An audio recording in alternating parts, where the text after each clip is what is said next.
Hello friends, मैं हूं doctor Sarfaraz advocate और आप देख रहे हैं फास्ट माइंड लॉ अकेडमी। आज के इस सेशन के अंतर्गत एक बहुत इंपॉर्टेंट टॉपिक है जिसके अंतर्गत बिहार सिविल जज एग्जाम के लिए जो फॉर्म आपके इशू हो चुके हैं, फॉर्म फिल करने की डेट आ चुकी है। इसके अंतर्गत कितनी सीटें हैं, जनरल कैटेगरी में कितनी सीटें हैं, ओबीसी एससी एसटी के अंतर्गत कितनी सीटें हैं, साथ ही साथ जो है वो फॉर्म फिल करने की क्या डेट है, फॉर्म फिल करने के लिए क्या क्वालिफिकेशन चाहिए, जो एक्सपीरियंस सर्टिफिकेट है वो कौन देगा, किसके द्वारा इशू किया जाएगा, एग्जाम में कितने पेपर होंगे, उसका सिलेबस क्या होगा और जो है कितना गुना लोग जो है पास होंगे, उन सारी चीजों पे आज इस सेशन में हम बात करेंगे। आप लास्ट तक वीडियो में बने रहिए। अगर आपको अच्छे से जो है प्रॉपर तरीके से आपको जो है वो चीजों की जानकारी प्राप्त करनी है तो आप इसे वीडियो को देखते रहिए।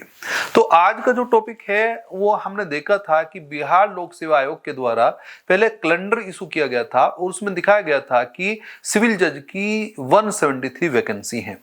उसी परिप्रेक्ष्य में जो कल जो आप देख रहे हैं 23 फरवरी में ये जो है वो इशू कर दिए गए, जो फॉर्म है वो जारी कर दिया गया, एक नोटिफिकेशन निकाल दिया गया कि आप फॉर्म फिल करिए और फॉर्म फिल करने की जो डेट है वो 25 फरवरी से स्टार्ट होगी। तो पहला एक बात ये कि सबसे पहले आपको देखना है, जिन लोगों को बिल्कुल भी नहीं पता वो समझ लें कि देखिए बिहार के अंतर्गत जो सिविल जज की हैं वो 173 वैकेंसी है। अगर आपको ये पता करना है कि भाई वैकेंसी कितनी है, क्योंकि हम जो है वो वैकेंसी के आधार पे ही फॉर्म फिल करते हैं। हमारी टोटल जो वैकेंसी है 173 है, लेकिन अगर आप जो है यूपी में आते हैं, मध्य प्रदेश में आते हैं या हरियाणा में आते हैं तो वहां पर जो है वो सब लोग जो है वो जनरल कैटेगरी में काउंट होते हैं। भले आप यूपी में जो है वो कैटेगरी में आते हो, रिजर्वेशन में आते हो, लेकिन जब आप बिहार में फॉर्म फिल करेंगे तो आप जनरल कैटेगरी में आएंगे, तो उस हिसाब से आपको जनरल की जो सीटें हैं वो देखनी है। तो टोटल जो जनरल की सीटें हैं वो 69 है। तो कुल मिला के 69 सीटें हैं जो अनारक्षित हैं, जिसमें से जो है जो रिजर्व जो सीट रखी हुई है उसमें ईडब्ल्यूएस के लिए 17 सीट रखी हुई हैं, एससी के लिए 28 सीट रखी हुई हैं, एसटी के लिए 2 सीटें दी गई हैं और साथ ही साथ जो है पिछड़े को 2 भागों में डिवाइड किया गया है। एक अत्यंत पिछड़ा वर्ग, उसके लिए 36 सीट है और जो पिछड़ा वर्ग है उसे जो है 21 सीट है। तो टोटल मिला के 173 जो सीट हैं उनका ये रेशो तैयार किया गया है, जिससे आप जो है प्रॉपर तरीके से जो है वो आपको क्लियर रहे। क्योंकि देखिए जब तक हम नोटिफिकेशन को बहुत अच्छे से नहीं पढ़ेंगे, जब तक हम एडवर्टाइजमेंट को बहुत अच्छे से नहीं पढ़ेंगे, तब तक जो है चीजें जो है वो बनी रहेंगी, उसमें जो है प्रॉब्लम क्रिएट होती रहेगी। तो सबसे पहले तो हमारे मन में ये क्लियरिटी रहे कि जब अगर हम जो है अदर स्टेट के हैं तो फिर हमें जो एग्जाम देना है, जो अगर आप जनरल कैटेगरी पे जा रहे हैं तो इसका मतलब 69 सीटें हैं आपके पास। 69 सीटें बहुत अच्छी सीटें होती हैं, तो आप जो है इन पर जो है फाइट करेंगे। और अगर आप जो है वो बिहार के रहने वाले हैं और आप रिजर्व कैटेगरी में भी आते हैं या जो है, तो फिर आपके पास जो है 173 सीटें हैं आपके पास, वो जो है आप यहां पर याद रखेंगे। अब दूसरा पोर्शन यह है कि ये जो सीट आई है इनके फॉर्म कब से फिल हो रहे हैं। तो पहले एक बात ये याद रख लें कि देखिए नोटिफिकेशन जो हुआ है, जो आपको सर्टिफिकेट तैयार कराना है, जो आपको एक्सपीरियंस दिखाना है 3 वर्ष का, वो तो आपको दिखाना है 23 फरवरी से, क्योंकि नोटिफिकेशन जो जारी किया गया, जो एडवर्टाइजमेंट आया वो 23 फरवरी में आया। तो 23 फरवरी से आपको ये चीज दिखानी है, अपना एक्सपीरियंस को काउंट कराना है। लेकिन जो फॉर्म फिल करने की जो डेट रखी है वो है 25 फरवरी 25 फरवरी 2026। इस डेट से आप फॉर्म फिल करेंगे और फॉर्म जो फिल किए जाएंगे वो एक लगभग जो है वो 1 महीने के आसपास, जिसमें 18 मार्च का समय है, 18 मार्च 2026 तक जो है फॉर्म फिल होंगे। इसका मतलब साफ है 25 फरवरी से लगा के 18 मार्च, है ना, ये ध्यान रखना है। 25 फरवरी से आप जो है फॉर्म फिल करेंगे तो फरवरी के मेरे ख्याल से 3 दिन, तो 28 तक, तो 3 तो ये और 18 वो, तो कुल मिला के ये है कि 21 दिन आपको मिलेंगे। तो 21 डेज का समय आपके पास है फॉर्म फिल करने का, क्योंकि 25 फरवरी से आप फॉर्म फिल कर रहे हैं। ऑनलाइन रूप में फॉर्म फिल करने का जो है वो लिंक डाल दिया गया है और जो है ये जो देखेंगे आप 18 मार्च 2026 तक फॉर्म फिल किए जाएंगे, ये बात एक है। अब दूसरा जो पोर्शन है वो ये है कि फॉर्म आप भरेंगे तो इसके लिए क्या क्वालिफिकेशन होनी चाहिए। एक क्वालिफिकेशन तो आप जानते ही हैं कि भाई आप एलएलबी पास आउट होने चाहिए। अपियरिंग वाले यहाँ पर जो है फॉर्म फिल नहीं करते हैं। आपके पास जो है जो मान्यता प्राप्त कोई विश्वविद्यालय है, विद्यालय है, वहां से आपके पास जो है एलएलबी की डिग्री आपके पास होनी चाहिए। उसमें एलएलबी हो सकता है, बीएलएलबी हो सकता है, बीकॉम एलएलबी हो सकता है, बीएससी एलएलबी हो सकता है, ये उससे ऊपर की कोई डिग्री हो, जैसा एलएलएम भी कर रखा, पीएचडी भी कर रखी, तो उससे कोई प्रॉब्लम नहीं है। लेकिन आपके पास जो है वो ये एलएलबी की डिग्री होनी जरूरी है, ये बात आप याद रखेंगे। अब नेक्स्ट बात यह है कि उसके साथ जैसे कि उच्चतम न्यायालय का जो निर्णय था जिसमें कहा गया था कि भाई 3 वर्ष का एक्सपीरियंस जो है वो कंपलसरी किया जाए, तो उसी परिप्रेक्ष्य में ये जो एडवर्टाइजमेंट आया है, जो नोटिफिकेशन जारी किया गया है, यहां पर साफ कर दिया गया कि अब केवल इस आधार पे कि मैंने एलएलबी कर रखी है तो आप एग्जाम देने नहीं जा सकते हैं। अब आपको जो है फॉर्म में अपने एक्सपीरियंस को दिखाना पड़ेगा। अब एक्सपीरियंस कितना होगा, तो 3 वर्ष का एडवोकेसी का आप एज एन एडवोकेट काम कर रहे हैं, इसका जो है प्रैक्टिस आप जो है कर रहे हैं, ये आपको दिखाना पड़ेगा। और ये जो 3 वर्ष हैं ये कब से काउंट होंगे, फॉर्म तो 25 फरवरी से भर जा रहे हैं, लेकिन एडवर्टाइजमेंट जो आया है वो 23 फरवरी में आया है, तो 23 फरवरी से काउंट होगा। तो 23 फरवरी से जो है वो पहले जो है आपको दिखाना है इस डेट में कि यहां तक आपके 3 वर्ष पूरे हो चुके हैं। इसका मतलब 23 जो आपकी फरवरी है, इस दिनांक को आपको देखना है कि क्या इस दिनांक तक 23 फरवरी तक अगर आपके जिन लोगों का 3 वर्ष का एक्सपीरियंस हो चुका है वो लोग इस फॉर्म को फिल करेंगे। अब 3 वर्ष का जो एक्सपीरियंस है वो एक चीज हमें याद रखनी है, कुछ लोगों ने रजिस्ट्रेशन करा रखा है यूपी के अंतर्गत, या जो है वो बिहार के अंतर्गत, मध्य प्रदेश के अंतर्गत, हरियाणा के अंतर्गत, दिल्ली में, तो वहां जिन्होंने रजिस्ट्रेशन करा रखा है तो इसका मतलब रजिस्ट्रेशन से जो है वो एक्सपीरियंस आपका काउंट होगा। आपने जहां की भी जो है वो मेंबरशिप ली हुई है, किसी जो है डिस्ट्रिक्ट में आपने मेंबरशिप ली होगी, पहले देखिए एक तो बार काउंसिल होता है, बार काउंसिल में आपने रजिस्ट्रेशन करा दिया है ना, और उसके बाद जो है फिर आप जो है जो एक्सपीरियंस सर्टिफिकेट मिलता है वो आपको लोकल बार से मिलता है, जिस भी डिस्ट्रिक्ट में आप जो है प्रैक्टिस करते हैं वहां से जो है आपको एक्सपीरियंस सर्टिफिकेट मिलता है। तो कुल मिलाकर अब सबसे पहले आपको यह तय करना पड़ेगा कि क्या आपका 3 वर्ष का एक्सपीरियंस पूरा है, और अगर 3 वर्ष का एक्सपीरियंस आपका पूरा हो गया, इसका मतलब आप ये देख लें कि क्या आपका जो यूपी बार में या बिहार जो एक तरह से यूपी बार काउंसिल या बिहार बार काउंसिल या दिल्ली बार काउंसिल में जो आपका रजिस्ट्रेशन आपका हुआ था, क्या उससे आपके 3 वर्ष पूरे हो गए हैं, और यदि आपके वो 3 वर्ष पूरे हो गए हैं तो इसका मतलब साफ है कि आपको एलिजिबिलिटी मिल गई है। अब आपको क्या करना है, अब आपको एक सर्टिफिकेट लगाना पड़ेगा कि हाँ मुझे एक्सपीरियंस है। अब इस सर्टिफिकेट को कौन इशू करेगा, ये प्रमाण पत्र कौन देगा कि हाँ आपके पास जो है अनुभव है, तो इसके लिए आपने साफ कर दिया कि सबसे पहला काम यह है कि जो आपके जिला जज हैं, जो प्रधान न्यायाधीश है, जहां पर आप जो है वो प्रैक्टिस कर रहे हैं, तो वो आपको प्रमाणित करेंगे कि हाँ भाई इस व्यक्ति ने, इस बालक ने जो है, इस एडवोकेट ने जो है वो 3 वर्ष का जो है वो एक्सपीरियंस है, इसने प्रैक्टिस कर रखी है। एक बात तो यह सीधा वही दे सकते हैं, या फिर ऐसा भी हो सकता है कि कोई ऐसा अधिवक्ता जिसके पास आप बैठ रहे हैं, जो भी है 10 वर्ष का कोई ऐसा जो है अधिवक्ता जिसे 10 वर्ष का अनुभव हो, और जो है उससे जो है जो प्रधान न्यायाधीश हैं उनके द्वारा ऑथोराइज किया गया हो उस सर्टिफिकेट को देने के लिए, तो वो भी आपको एक्सपीरियंस सर्टिफिकेट इशू कर सकता है। और यदि आप हाईकोर्ट में, सुप्रीम कोर्ट में वकालत करते हैं तो फिर वहां पर आपको ये देखना है कि वहां भी जो है वो अधिवक्ता जिसे 10 वर्ष का अनुभव है और जिसे हाईकोर्ट ने, सुप्रीम कोर्ट ने ऑथोराइज कर रखा है, वो आपको जो आपका अनुभव प्रमाण पत्र है वो जारी करेगा। तो कुल मिलाकर अब आपको सबसे पहले ये देखना है कि आप किस डिस्ट्रिक्ट में, किस जो है वो हाई कोर्ट में या सुप्रीम कोर्ट में कहां आप वकालत करते हैं। अब जहां वकालत करते हैं वहां से आपको एक सर्टिफिकेट लेना पड़ेगा, एक्सपीरियंस सर्टिफिकेट लेना पड़ेगा, और वो एक्सपीरियंस सर्टिफिकेट आप नॉर्मली जो है एक एप्लीकेशन लिखेंगे, एप्लीकेशन को मूव करेंगे तो वो आपको एक सर्टिफिकेट इशू कर दिया जाएगा नॉर्मली, या तो उसे जो है वो जो भी प्रधान न्यायाधीश हैं, नॉर्मली जिला जज हैं, वो इशू कर देंगे, या फिर किसी जो है अधिवक्ता को, वो जिसे जो है वो 10 वर्ष का अनुभव है वहां पे, उसे जो ऑथोराइज कर देंगे वो आपको इशू करेगा। और यदि आप हाई कोर्ट, सुप्रीम कोर्ट में वकालत कर रहे हैं तो वहां पर जो है जिसे जो है वो 10 वर्ष का एक्सपीरियंस होगा, उसे ऑथराइज किया होगा हाई कोर्ट, सुप्रीम कोर्ट ने, वो आपको एक सर्टिफिकेट देगा। एक बात आपकी ये क्लियर हो गई। सबसे पहला काम यह है कि अपना एक्सपीरियंस सर्टिफिकेट बनवाइए, अपना एक एप्लीकेशन लगाइए, क्योंकि उसमें भी 1-2 दिन का समय लग जाता है, तो आप जो है अपना एक एप्लीकेशन लगाइए, अपना जो है जो भी आपका जो बार काउंसिल से आपको मिला है कार्ड उसके जो है वो जीरोक्स कराइए, एप्लीकेशन के साथ लगाइए और दिखाइए कि जी एडवर्टाइजमेंट की कॉपी लगाइए कि हमें जो है वो फॉर्म फिल करना है, उसके लिए एक्सपीरियंस लेटर चाहिए। तो आप जो है सबसे पहला काम जो है फॉर्म फिल करने के लिए सबसे पहले आपको अपना जो है एक्सपीरियंस लेटर जो है अपना तैयार कराइए। एक बात ये हुई। अब आपका जो है फॉर्म जो है वो फिल हो जाता है। अब फिल तब होगा, अब आपको दूसरी एक जो है क्वालिफिकेशन देखनी पड़ेगी।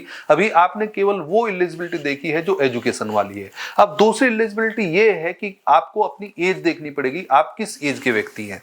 हर एक व्यक्ति जो है वो हर एक, देखिए जब हम कंपटीशन में होते हैं तो आदमी की इच्छाएं समाप्त नहीं होती, वो जब तक जो है बिल्कुल बाहर ना हो जाए एज से तब तक वो कंपटीशन में लड़ता रहता है, वो कोशिश करता रहता है, वो कोशिश करता है कि मुझे मेरा सिलेक्शन हो जाए। तो बहुत सारे लोग ऐसे हैं कि वो जो है वो कोशिश करते रहते हैं लेकिन फिर आयोग ही जो है उसे बंद कर देता है कि नहीं भाई आपको नहीं, इस एज से ज्यादा वाले लोग नहीं ले जाएंगे। तो इन्होंने यहां पर जो है वो नोटिफिकेशन निकाला है मिनिमम का भी मैक्सिमम का भी।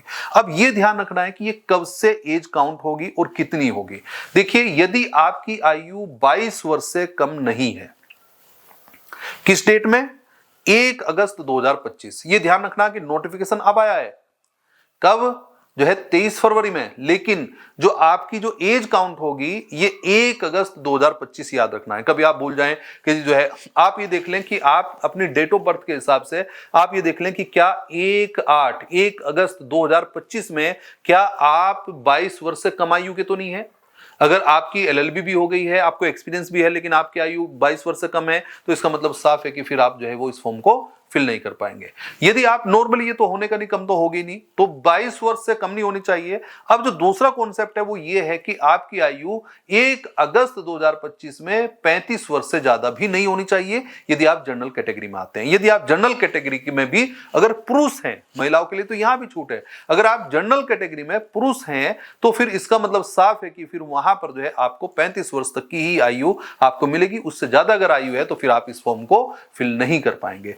नेक्स्ट दूसरी बात यह है कि अगर आप रिजर्व कैटेगरी में आते हैं या आप जनरल में आते हैं लेकिन महिला हैं, तो महिला है तो महिलाओं के लिए जो है वो यहां पर छूट दी गई है 5 वर्ष की। इसका मतलब साफ है कि अगर आप रिजर्व कैटेगरी में हैं या जनरल की महिला हैं तो फिर वो आपने साफ कर दिया कि 1 अगस्त 2025 में आपकी आयु 22 वर्ष से कम नहीं होनी चाहिए और 40 वर्ष से अधिक नहीं होनी चाहिए। इसका मतलब 5 वर्ष का जो है वो रिलैक्सेशन आपको मिल गया अगर आप जो है वो महिला हैं या फिर रिजर्व कैटेगरी में है। तो इसका मतलब साफ है कि फिर आप 40 वर्ष की आयु तक अपना फॉर्म भर सकते हैं। तो अब सबसे पहले आप ये देख लीजिए कि क्या आप एलएलबी पास आउट हैं, क्या आपका 3 वर्ष का एक्सपीरियंस हो रहा है, क्या आप अगर जनरल कैटेगरी में हैं और पुरुष हैं तो क्या आपकी आयु 35 वर्ष से कम है या 35 वर्ष है अभी, और या फिर जो है आप महिला हैं तो क्या आपकी आयु 40 वर्ष से कम है। तो ये जो है आपको सबसे पहले देखना है। एक बात आपको ये याद रखनी है। अब दूसरा पोर्शन जो है वो, अब हम जो है फॉर्म फिल कर रहे हैं। फॉर्म फिल अगर आप कर देंगे तो सबसे पहली चीज ये है कि फॉर्म फिल करने के बाद हमें क्या करना है। देखिए फॉर्म फिल कराए जा रहे हैं और नोटिफिकेशन को जब आप पढ़ेंगे तो उसमें साफ लिखा हुआ है कि यदि कैंडिडेट ज्यादा हुए तो फिर प्रीलिम्स एग्जाम कराया जाएगा। इसका मतलब साफ है कि अगर एग्जाम है नहीं ज्यादा फॉर्म हुए तो मेंस एग्जाम भी सीधे हो सकता है, डायरेक्टली मेंस भी कराया जा सकता है। तो प्री तब होगा, प्रीलिम्स एग्जाम प्रारंभिक परीक्षा तब होगी जब जो है आवेदन बहुत ज्यादा होंगे, तो जो इसका मतलब साफ है कि प्रारंभिक परीक्षा होगी। वर्तमान समय में इतना ज्यादा कंपटीशन है कि ये पॉसिबिलिटी नहीं है कि जो है कम हो, तो आवेदन तो बहुत ज्यादा होने ही होने हैं। तो इसका मतलब साफ है कि प्रीलिम्स का एग्जाम होना ही होना है, ये भी बात आप याद रखेंगे। अब बात यह है कि अगर हम प्रीलिम्स का एग्जाम देते हैं तो उसमें कैसे करना है हमें और क्या सिलेबस रहेगा, कितने पेपर होंगे, कितने समय का होगा, एक ये भी आपको एडवर्टाइजमेंट में ही क्लियर कर दिया गया है। प्रॉपर तरीके से बारीकी से आप एडवर्टाइजमेंट को जरूर पढ़ लें जिससे जो है कोई प्रॉब्लम ना क्रिएट हो, क्योंकि बाद में यही समस्या आती है, हम सिलेबस को भी नहीं पकड़ पाते, हम एज को नहीं देख पाते, वो सारी चीज जो है वो लास्ट तक जो है किसी ने बता दिया कुछ भी, बस वो सुना हमने जो है उसी पे जो है काम करने लगे, लेकिन हमने प्रॉपर नहीं देखा, नहीं पढ़ा, तो फिर जो है वो प्रॉब्लम्स क्रिएट हो जाती हैं। तो यहां पर हम देखेंगे कि देखिए आपके पास 2 पेपर है प्रीलिम्स एग्जाम में, एक जीएस का पेपर होगा, एक लॉ का पेपर होगा। जीएस का मतलब जनरल स्टडीज, आप सामान्य अध्ययन कहते हैं, और जो दूसरा पेपर है वो विधि का है। 2 पेपर आपके होने हैं। पहला जो जीएस का पेपर है उसमें 100 क्वेश्चन आपके पास आएंगे और साथ ही साथ जो है ये जो पेपर आपका होगा वो केवल 1.5 घंटे का होगा, 1.5 आवर, जिसका मतलब साफ है कि 1.5 घंटे का ये पेपर होगा, इसका समय मिलेगा आपको। जो दूसरा पेपर है जिसे आप लॉ का पेपर कहते हैं, यहां जो क्वेश्चन होंगे वो 150 होंगे, 150 क्वेश्चन होंगे, और यहां पर आपके पास केवल 2 घंटे का समय होगा। इसका मतलब साफ है कि प्रीलिम्स में समय भी आपको ज्यादा नहीं मिलेगा। अगर आप ये सोच रहे हैं कि मैं बहुत आराम से पढ़ लूंगा, नॉर्मली जो है 150 क्वेश्चनों पहले 3-3 घंटे मिलते थे, लेकिन अब जो समय है वो यहां पर जो है वो 2 घंटे का समय रखा हुआ है। जीएस के पेपर के लिए यहां पर जो है 2 भी घंटे नहीं है, 1.5 घंटा है। और अगर आप लॉ का पेपर देंगे, क्योंकि उसमें क्वेश्चन ज्यादा है, 150 क्वेश्चन है, तो फिर वहां पर जो है वो 2 घंटे का पेपर होगा। एक बात आपने साफ कर दी। अब पेपर का भी हमें पता चल गया। अब दूसरी कंडीशन ये है कि देखिए, सबसे पहला काम यह है कि अगर आप इस एग्जाम को निकालना चाहते हैं तो मेंस का जब आप देंगे तो मेरिट बनेगी, और मेरिट के साथ साथ मिनिमम क्वालिफिकेशन भी आपको पूरी करनी पड़ेगी। इसका मतलब क्वालिफाइड एग्जाम है, अगर आप क्वालिफाई नहीं कर पाएंगे तो फिर आप मेंस की तरफ नहीं जा पाएंगे, ये भी आपको देखना है। और मिनिमम जो पोर्शन है वो 45 है। अगर आप जो है देखेंगे जनरल कैटेगरी में है तो 45% आपका जो है वो नंबर आने जरूरी है मिनिमम, तभी आप जो है वो प्री क्वालिफाइड कर पाएंगे। और अगर आप रिजर्व कैटेगरी में आते हैं तो फिर आपको जो है वो 40% जो है वो क्वालिफाइड नंबर लाने जरूरी हैं, तभी आप जो है प्रारंभिक परीक्षा को क्रैक करेंगे और मेंस की तरफ जाएंगे। तो इसका मतलब साफ है कि बहुत आसान एग्जाम तो नहीं है। आप ये नहीं कह सकते कि जी हम एकदम जो है इसमें चले जाएंगे और एकदम फ्री में हो जाएगा। मेहनत करनी पड़ेगी, हार्डवर्क करना पड़ेगा, लेकिन वैकेंसी बहुत अच्छी है। और अगर आप मेहनत करेंगे, नॉर्मली आप मान के चलिए कि देखिए मेरिट में आने के लिए भाई कम से कम जो है आज के समय में 60, 70, 80 तक जो है लोग जाते हैं, यहां तक इतना परसेंट तक जो है वो एग्जाम में नंबर लाने होते हैं, तब मेरिट में बनते हैं। ये तो मिनिमम रख रहा है, तो मेरे ख्याल से प्री में तो जो है वो मिनिमम से कोई प्रॉब्लम नहीं आएगा कि जो है क्वालिफाइड जो है वो इतना होना जरूरी है, 45% होना जरूरी है। और जो है अगर आप जो है रिजर्व कैटेगरी में तो 40% नंबर आपके लाने जरूरी है, तभी आप जो है प्री क्वालिफाई करेंगे। आप प्री क्वालिफाई कितने करेंगे, इसका मतलब साफ है, यहां ये भी क्लियर कर दिया केवल 10 गुना। जैसा नॉर्मली हम यूपी में 20 गुना नॉर्मली देखते हैं, तो यहां पर 10 गुना जो है लोग क्वालिफाइड करेंगे। इसका मतलब 173 सीट है, तो इसका मतलब साफ है कि 1730 जो है वो लोग जो है वो पास करेंगे। 2000 लोग भी नहीं होंगे, केवल जो है वो 1730 पे जो है लास्ट नंबर पे कुछ लोग आ जाते हैं, तो इसका मतलब साफ है कि वो जो है 2000 तक पहुंच जाते हैं। लेकिन यहां पर जो है अगर आप इस फिगर के हिसाब से देखेंगे तो 1730 लोग जो है इस एग्जाम को जो है वो प्री जो है वो पास किए जाएंगे, वो मेंस में बैठेंगे। ये बात आपको याद रखनी है। अब बात ये है कि हम क्या चीज तैयार करें, किस तरीके से तैयार करें जो ये एग्जाम क्रैक हो, इसका सिलेबस क्या है। तो सिलेबस अगर आप जानना चाहते हैं तो इसके लिए आप देखेंगे सब्जेक्ट एक नॉर्मली जो है जिसे आप जीएस कहते हैं, जनरल स्टडी का जो है वो ये आपके पेपर में है। दूसरा पोर्शन जो है वो जनरल साइंस आपके जो है वो पेपर में है। तीसरा जो एविडेंस है और प्रोसीजरल लॉ है, साक्ष्य और प्रक्रिया विधि, ये आपके जो है सिलेबस में है। नेक्स्ट जो है आपके सिलेबस में जो है वो इंडियन कॉन्स्टिट्यूशन है और एडमिनिस्ट्रेटिव लॉ। इसका मतलब साफ है भारतीय संविधान और प्रशासनिक विधि भी आपके जो है सिलेबस में है। ये बात आप जो है वो याद रखेंगे। दूसरा पोर्शन जो है वो हिंदू लॉ और मुस्लिम लॉ, इसका मतलब मुस्लिम विधि, हिंदू विधि दोनों आपके सिलेबस में है। और फिर आपने कहा कि टीपी है, जिसे आप जो है वो संपत्ति अंतरण अधिनियम कहते हैं, इक्विटी है, ट्रस्ट है, और जो है आप याद रखेंगे एसआरए स्पेसिफिक रिलीफ एक्ट है। ये बात आपको याद रखनी है। साथ ही साथ जो है जो कॉन्ट्रैक्ट है वो आपके जो है वो पेपर में है, और जो है वो जो कॉमर्शियल लॉ है वो भी आपके पेपर में है। कॉमर्शियल लॉ को जब आप देखते हैं तो उसमें सारे के सारे जो है नेगोशिएबल इंस्ट्रूमेंट उसमें आ जाता है, सेल्स ऑफ गुड्स एक्ट उसमें आ जाता है, कंपनी लॉ उसमें आ जाता है। तो वो सारे के सारे भी उसके साथ एक साथ कवर अप हो जाते हैं जो है कंपनी लॉ के साथ। तो ये आपका सिलेबस है जिसे जो है आपको तैयार करना है।